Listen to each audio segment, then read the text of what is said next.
आयाम लिख चुका।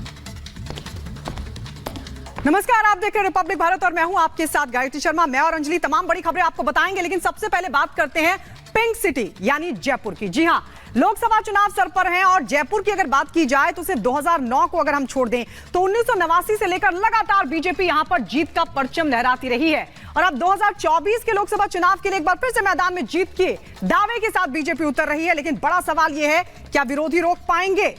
जयपुर जाकर हमने लोगों से उनका मूड जानने की कोशिश की। इसी पर आपको यह खास रिपोर्ट दिखाते हैं।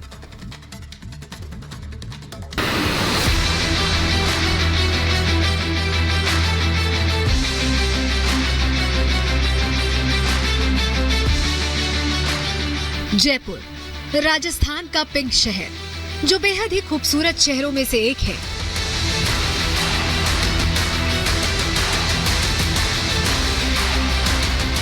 शहर की पहचान परंपरा, सरस संस्कृति के साथ ही यहाँ के महलों और पुराने घरों में लगे गुलाबी धौलपुरी पत्थरों से होती है। लेकिन अभी बात 24 के चुनाव की करते हैं। 2024 के चुनावी समर में किस तरीके से जयपुर शहर का मीटर रहेगा, किस तरीके से कौन से दल को मिलेगी कामयाबी, किस तरह से 24 की लड़ाई में बीजेपी का रथ रोकने की तैयारी कर रहा गठबंधन रहेगा कामयाब, या फिर मोदी होंगे 400 पार। क्योंकि गुलाबी शहर का मिजाज जानने के लिए अब गुलाबी शहर में हम उन लोगों की राय जानेंगे जो जयपुर के नुमाइंदे हैं।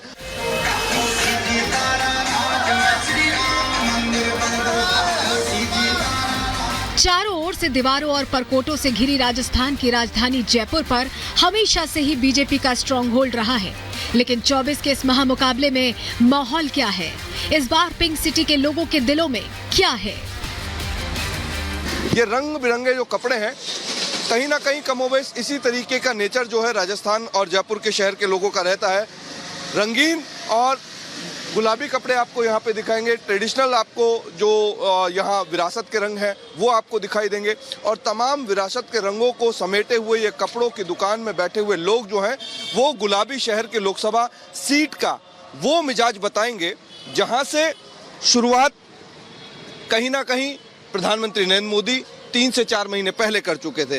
तो नरेंद्र मोदी जब यहाँ आए थे और सेल्फी खिंचा करके प्रधानमंत्री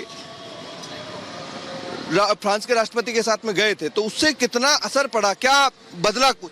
सर बहुत कुछ बदला है। हाँ। जयपुर के अंदर आए जब, क्योंकि सारे ही लोग मोदी जी को बिल्कुल देखना चाहते थे और अच्छा काम किया है उन्होंने यहाँ पे आके। और टूरिस्ट भी बहुत आ रहा है फ्रांस से और आगे से। आप तो दुकानदार हैं, आपको कितना फर्क पड़ा? क्योंकि आप तो बिल्कुल फ्रंट ऑफ हवा में। सर बहुत फर्क पड़ा है काम पे, बहुत अच्छा काम आ रहा है इधर। सियासत का मिजाज बीजेपी है, मोदी सरकार है 100%, उसको कोई नहीं रोक सकता। लेकिन गठबंधन वाले तो कह रहे हैं कि हम रोक के दिखाएंगे। एक जाजम पे सारे गठबंधन के लोग बैठे हुए हैं। एक कहावत सुनिए, हाथी चलता है कुत्ते भौंकते हैं। जयपुर सीट में सर अभी तक तो बीजेपी लग रहा है, हमको बीजेपी लग रहा है। देखो आगे क्या होता है। राजस्थान में बीजेपी है सर। कितनी सीटें? मैं समझता हूँ क्लीन स्वीप होगी। क्लीन सीट मतलब हैट्रिक बनवा रहे हैं। हाँ, लेकिन कांग्रेस तो दम भर रही है गठबंधन के जरिए। उन्होंने कई सीटों पे गठबंधन लेकिन दम भी तो होना चाहिए उनमें।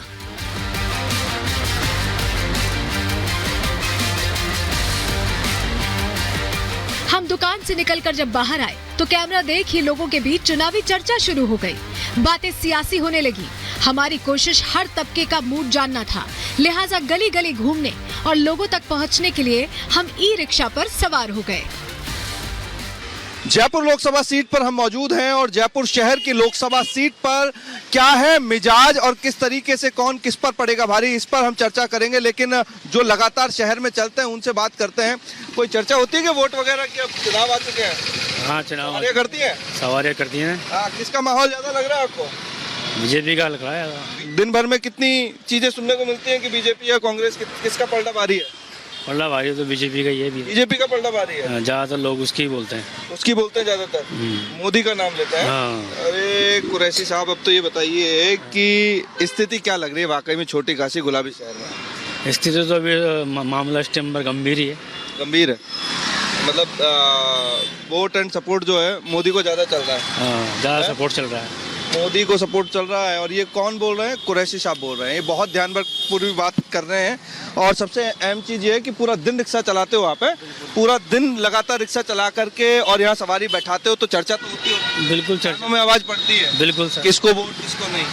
हाँ, वो मोदी का ही वोट डलेगा तो।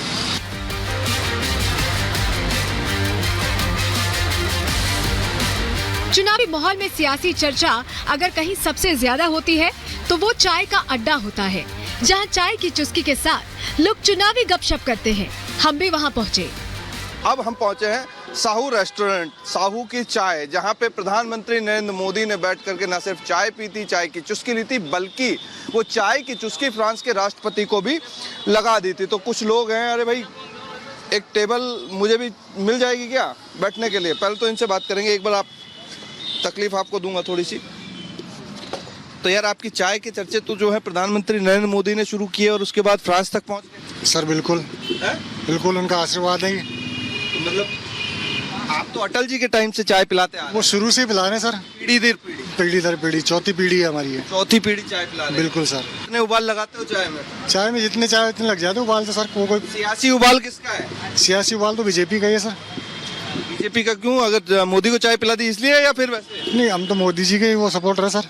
डीजे बजाते हैं, तो डीजे बजाते हैं तो बहुत सारे लोग आते होंगे यार। बहुत आते हैं। पहले तो ये बताइए सियासी मिजाज क्या है, किसका डीजे बजेगा जीत के जश्न में? 400 पार है इस बार तो। मोदी। इसमें भी बोलने की बात है कि मोदी जी का नाम। लेकिन गठबंधन वाले एक जाजम पे बैठ के कह रहे हैं भैया मोदी का रथ रोक करके इस बार डीजे हम बजाएंगे। 100 जने मिलके अगर एक शेर को रोकेंगे तो वो एक बात अलग है। गठबंधन नहीं है, ये ठग बंधन है। ऐसे एक ठग को तो बैठा दिया जेल में। किसकी चाय गर्म है, किसकी ठंडी होने वाली है? Always BJP. बीजेपी की चाय गर्म। बीजेपी गर्मा गर्म। गर्मा गर्म एकदम, एकदम गर्मा गर्म। नहीं तो कारण क्या है, क्यों? कांग्रेस भी तो है, गठबंधन भी तो है। प्रताप सिंह खाचरियावास कह रहे हैं कि भाई मैं अकेला नहीं हूँ, मेरे शाम है।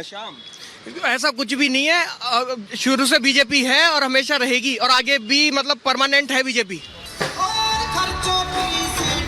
इस चुनावी समर में मौसम और सियासी गर्मी दोनों भले ही हावी है, तो नेता भी मैदान में उतर चुके हैं, प्रचार में जुटे हैं, लोगों से वोट की अपील कर रहे हैं और जीत के लिए आशीर्वाद भी मांग रहे हैं।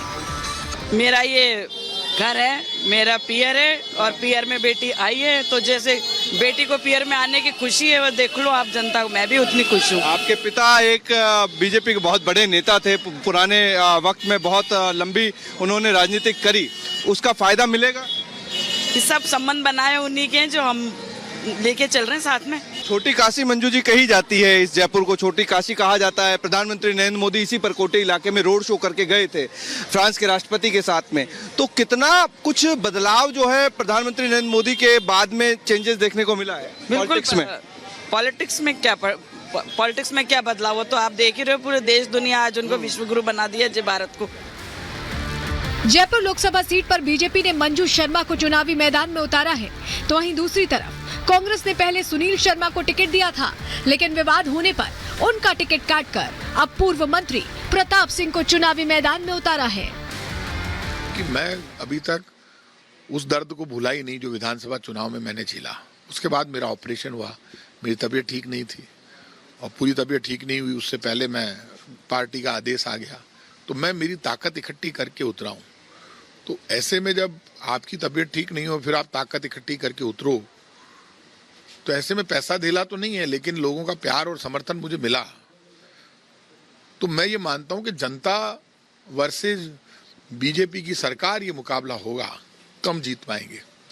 और यदि जयपुर के लोग खड़े हो गए तो मेरी जिंदगी तो जयपुर की जनता के नाम पर न्यौछावर है।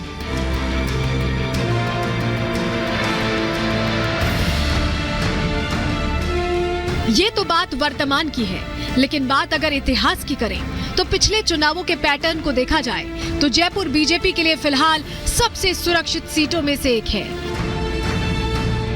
1952 में कांग्रेस को जीत तो मिली थी, लेकिन 1957 में ये सीट निर्दलीय के खाते में जाने के बाद 1962, 1967, 1971 में लगातार 3 बार निर्दलीय प्रत्याशी जीतते रहे।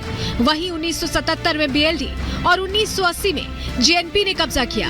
1984 में कांग्रेस उम्मीदवार ने जीत दर्ज की, लेकिन उसके बाद 1989 से 2004 तक इस सीट पर लगातार 6 बार बीजेपी के गिरधारी लाल भार्गव ने जीत का परचम लहराया।